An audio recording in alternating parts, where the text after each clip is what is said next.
What's good, YT family? It's your brother ELI coming with you another 9OZ video. Like, comment, subscribe to the channel. Much appreciate the love. Much appreciate the support. So, I want to get this abundantly clear with people now, because I made a video prior speaking about Jalen Hurts, Cam Newton, the debate. Really, to me, it's not a debate, but I want to bring more context to the conversation because I feel like this is something that bothers me so much with debating about sports, right? And I just want to put this out there first and foremost. Just understand, I am an Eagles fan, a Philadelphia Eagles fan, right? I've been a fan all my life. Like I live and die with my Eagles. Like, it's fly Eagles fly till the caskets drop. So, in a way, you could say I'm biased. However, I am a realist, and I will be honest when it comes to sports. As far as talent goes, Cam Newton is light years more talented than Jalen Hurts, and I can honestly admit that. And this is just going off of the 1 year that we seen Cam go crazy. I forgot what year it was. I want to say it was 2016, 2015, one of those years. Cam is extremely talented for the size that he has, the speed. He could throw the ball. He's an extremely talented guy. Now, do I think Jalen Hurts can be that great? I do believe Jalen Hurts can be that great. However, I do believe that the team that Jalen Hurts plays with, it's not necessary for him to play such way of football that Cam Newton was required to play in Carolina for him to win games. That's just the facts of the matter of the situation. This is two different organizations. It's two different teams. It's two different players.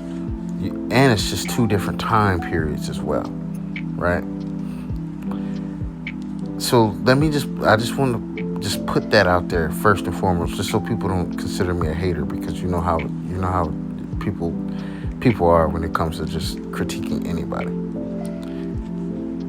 Cam Newton's talent is not what we're questioning, or not what we always question.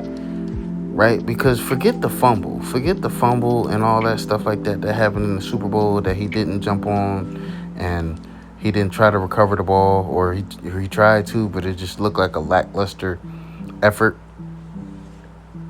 Cam had a lot of things going wrong as far as just his attitude and just his approach to things. It just didn't seem like someone who to me garnished someone who wanted to be a winner in the NFL.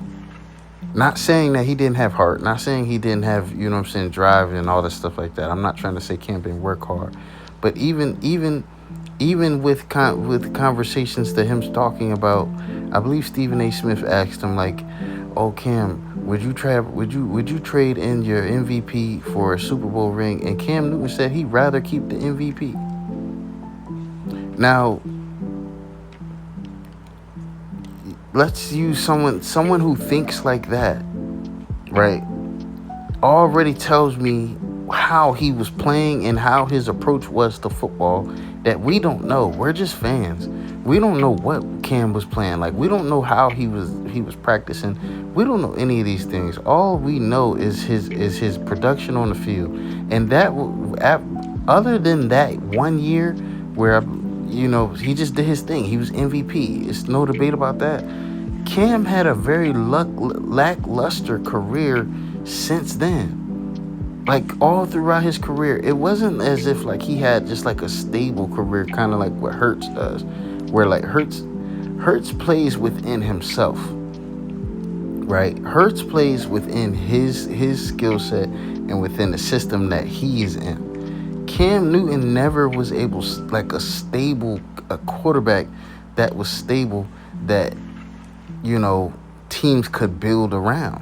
It was, people forget, and which is sad. Like I said in my previous video, I'll say it again, which is sad to me, that the media wanted Cam to play running back as well. The media didn't see Cam Newton as a real quarterback, right? As a pocket passer. They didn't respect Cam in that way. And the media just doesn't respect black QBs as a whole, right? Obviously I think, they respect Mahomes, but I don't wanna say I don't gotta say it. Y'all get what I'm saying. Like he's a black quarterback, wink wink, y'all get what I'm saying. But there's a big stigma on black quarterbacks, and Cam Newton definitely fit that mold. And with all that being said, he had charisma and he had style, and we all love that about Cam. We're not taking that away from Cam, but that doesn't mean you have to push down Jalen Hurts just because, you know what I'm saying, like he's getting praise right now. I think that's the problem with a lot of black athletes and black entertainers as a whole. Excuse me. I think that's a problem with a lot of just entertainers as a whole, is they don't know how to pass the torch and be respectful to the next generation coming up. Like, this has nothing, Jalen Hurts' greatness has nothing to do with Cam. And Cam's greatness is never in question. No one's ever questioned how great he was. Obviously, he didn't win. Unfortunately, Jalen Hurts did win. So it's just like, that's just the facts of the matter. That's not necessarily hating. That's not people gunning at Cam. I know he always wants to make it that. And a lot of people who, these younger NFL fans, I promise you, it frustrates me so much just even trying to debate football with these guys. But it's that's nobody's ever questioning these guys about that. You know what I'm saying? About who they are and their legacies. We're just talking about winning and losing, and that's just what it comes down to, bro. And it's okay to judge somebody based off winning and losing, just like how you judge them off of everything else. Like, winning and losing is a stat. So, Cam Newton is not above that, as much as we love him, as much as the culture loved him. And we still do love him. We still do respect him, especially my generation. But winning and losing is definitely a stat. And Cam Newton, as much as we all love him, including myself, he's not above that. So, like, comment, subscribe to the channel. Much appreciate the love. Holla at me later. Peace.